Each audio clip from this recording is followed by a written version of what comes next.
Boa tarde, galera, tudo bem? Vamos dar início à nossa disciplina de enfermagem na saúde do trabalhador, iniciando pelo primeiro módulo, que é o módulo de saúde do trabalhador no SUS, uma abordagem crítica e social. É importante salientar que saúde do trabalhador é um conteúdo bastante importante, no entanto, pouco trabalhado ainda na enfermagem, É uma área de especialização, em que, mesmo sendo uma área específica, nós, enquanto enfermeiro generalista, precisamos conhecer todos os processos para que, dentro do nosso local de trabalho, nós também atuamos, não na especialidade, mas com conhecimentos e conteúdos da saúde do trabalhador, E aí, enquanto definição, é um campo da saúde pública. A saúde do trabalhador ele faz parte do campo da saúde pública, E ele está relacionado, então, com foco no estudo da intervenção nas complexas relações entre o trabalho e o processo de saúde e doença. Então, o trabalhador, nessa relação direta do seu trabalho, com o seu processo de saúde e adoecimento. E aí, bem claro, saúde do trabalhador não está relacionado à medicina do trabalho, tá? Não é só. A medicina do trabalho é um campo dentro da saúde do trabalhador que é mais amplo, tá? Então, e o conceito-chave desse é o trabalho é um determinante social de saúde. Isso tem que estar bem claro. Como o conceito hoje de saúde estabelecido pelo SUS como relacionado à saúde diretamente com os determinantes sociais, o trabalho é um dos determinantes sociais de saúde e com isso é um campo da saúde pública que nós devemos trabalhar. Quais são as bases legais e conceituais desse tema, Então, é um marco da institucionalização no Brasil. Ela se fez, então, com a Constituição Federal, em 1988, e saúde do trabalhador incluída como uma responsabilidade do sistema. Então, a saúde do trabalhador está dentro do Sistema Único de Saúde, dentro do SUS, e é uma responsabilidade do sistema dar conta desses processos, E aí surge a Política Nacional de Saúde do Trabalhador e da Trabalhadora, que tem como princípio inclusivo o trabalhador, toda pessoa que exerce uma atividade formal, informal, autônoma, rural ou etc. Então isso tem que estar bem claro. Quando eu falo de saúde do trabalhador, eu não estou falando somente de pessoas que trabalham formal. A pessoa com trabalho informal, autônoma, rural, entre outras, faz parte desse processo de saúde do trabalhador.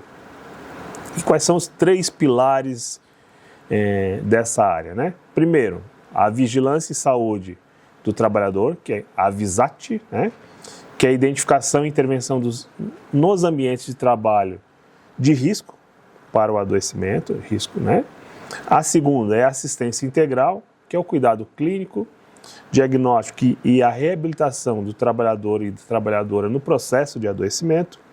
E o terceiro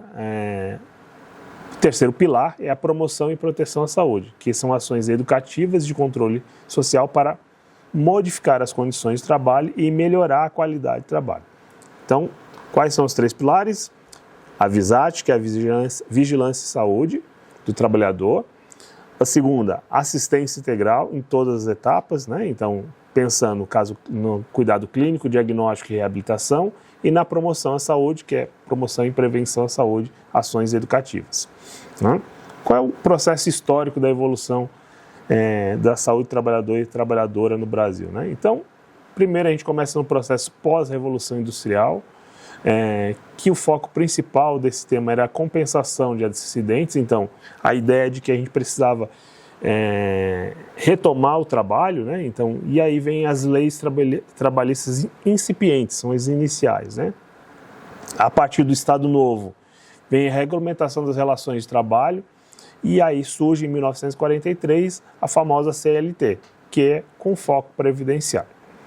Nas décadas de 70 e 80 surge a crise de acidentes e adoecimentos, a questão da crise de acidentes e adoecimentos são muito altos, E aí vem o movimento sanitário da saúde coletiva, e o movimento sindical, que é um marco legal dentro desse processo. Pós-88, então, com a implementação, então, com a saúde como direito de todos e dever do Estado, ela passa na criação do SUS fazer parte, com o conceito de saúde do trabalhador. Ok? Então, essa é só um fluxo, um processo histórico para a gente entender, da compensação até a virar um direito a todos, tá?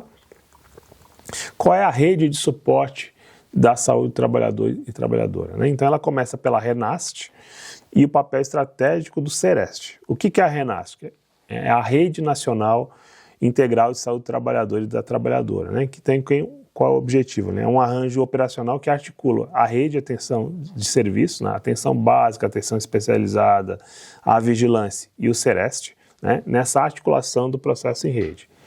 O SEREST é um centro de referência de saúde do trabalhador e da trabalhadora e é espinha dorsal do serviço especializado da rede. Então a gente vem a atenção primária, a atenção especializada vem o SEREST como referência nesse processo, ok? E o fundo primordial, que é o apoio matricial, é a vigilância e intervenção em locais de alto risco, né? Então, a vigilância em saúde ela vai fazer esse processo de verificar os locais de trabalho e a questão diretamente relacionada aos riscos que ela pode ocasionar nesse processo, ok? E aí, vamos pensar qual é a função da atenção primária E aí, eu quero deixar bem claro que para a gente discutir saúde do trabalhador, é importante que vocês conheçam o caderno de atenção primária e saúde, o caderno 41, o CAB 41, né, que ele vai falar todas as questões sobre a política de saúde do trabalhador e as práticas de saúde do trabalhador e trabalhadora no Brasil. Então, o caderno de atenção básica, esse é um instrumento de orientação que vai qualificar, né, as ações, principalmente na atenção primária e saúde. Ele é um caderno de atenção primária e saúde, ok? E por que a APS é crucial, né? Primeiro, porque ela está próxima à comunidade, próxima aos locais de trabalho, e segundo, porque ela tem a questão da relação do cuidado e do vínculo, o cuidado longitudinal e o vínculo com as pessoas, tá? Então, ponto ideal para a identificação precoce dos agravos. Então, com uma atenção primária, ela vai fazer processo de territorialização, ela vai conhecer a realidade da sua comunidade, então ela pode intervir antes de que aconteçam os problemas de saúde do trabalhador e trabalhadora. E um princípio, né? Todo usuário da APS é potencialmente um trabalhador, tá? Então, todos são trabalhadores? Não, às vezes são crianças, às vezes já deixaram de ser um trabalhador, mas todo trabalhador está sendo, como ideia de estar sendo acompanhado pela atenção primária em saúde. E quais são as ações necessárias na estratégia de saúde da família, na atenção primária e principalmente pelas equipes de estratégia de saúde da família? Primeiro, a identificação ativa, né? Investigar o trabalho como determinante em todas as consultas e visitas. Então, é primordial que nós, enfermeiros, dentro de uma consulta, não importa qual especificidade dentro da atenção primária de saúde, dentro do nosso processo de anamnese, verificamos a questão de saúde do trabalhador. Um exemplo, às vezes a pessoa chega com um acidente por uma ferida, devido a algum acidente. A gente sempre tem que verificar o nexo causal. O nexo causal para verificar se esse nexo está relacionado ao trabalho. Porque se estiver relacionado ao trabalho, essa pessoa tem direitos legais, né? De estar afastado do trabalho, tem direitos, né?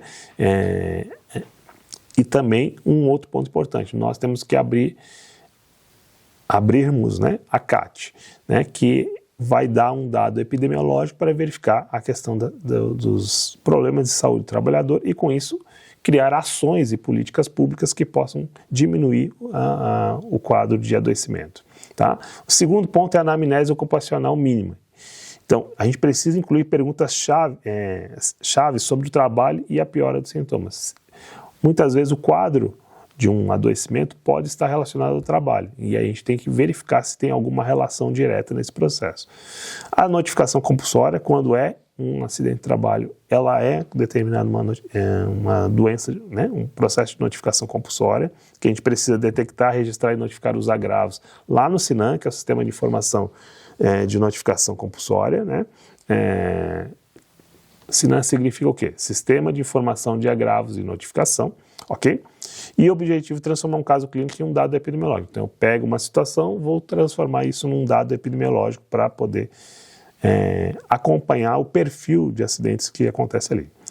E outro ponto da atenção primária é a articulação, referenciar o trabalhador à necessidade de ambiente, como o SEREST. Às vezes é necessário referenciar ele para o SEREST, tá? E qual o nosso papel como enfermeiro na APS? Primeiro, liderança e vigilância do território. Então, eu conheço o meu território e acompanhar a realidade do território diretamente com a relação do trabalho, tá?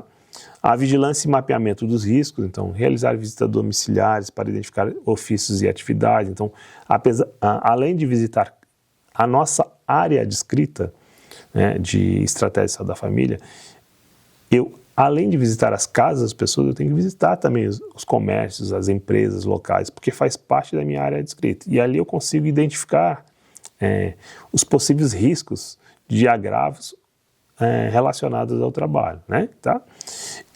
Como eu falei, mapear os riscos ocupacionais físicos, químicos e ergonômicos na área, né, na minha área descrita. Investigar o nexo causal, né?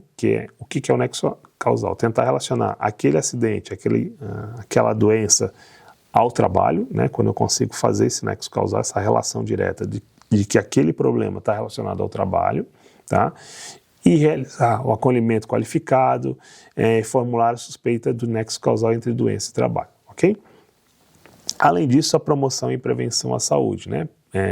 Planeja ações educativas específicas para o risco identificado. Então, se eu tenho uma análise do que o alto risco de adoecimento ou de acidentes ocasionados por questões de trabalho, eu vou trabalhar com ações de planejamento estratégico na ideia de melhorar o quadro, né, as situações, ou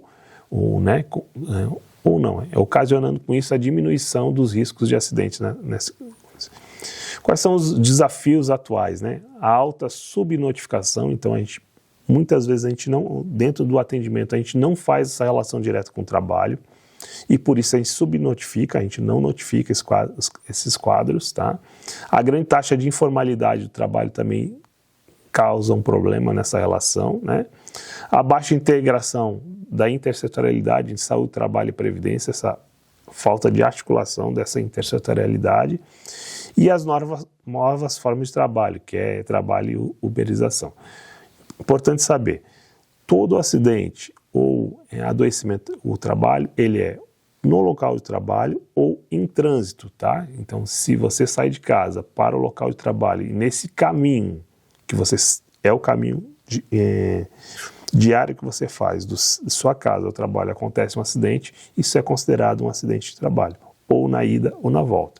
Se você desviou do caminho, parou em outro lugar, aí ele deixa de ser relacionado ao trabalho. Mas se é o caminho cotidiano que você faz nessa relação de trabalho e casa, ele faz parte da questão de acidente de trabalho, tá? Então, isso é importante a gente entender. Então, não esqueçam, nós precisamos notificar, e para notificar nós precisamos, então, dentro da nossa consulta, não importa qual a consulta, verificar se tem uma relação daquele adoecimento ou aquele acidente, a relação do trabalho, tá? Para que a gente possa criar dados epidemiológicos e aumentar o nosso índice de notificação. Certo, galera? Valeu, um abraço.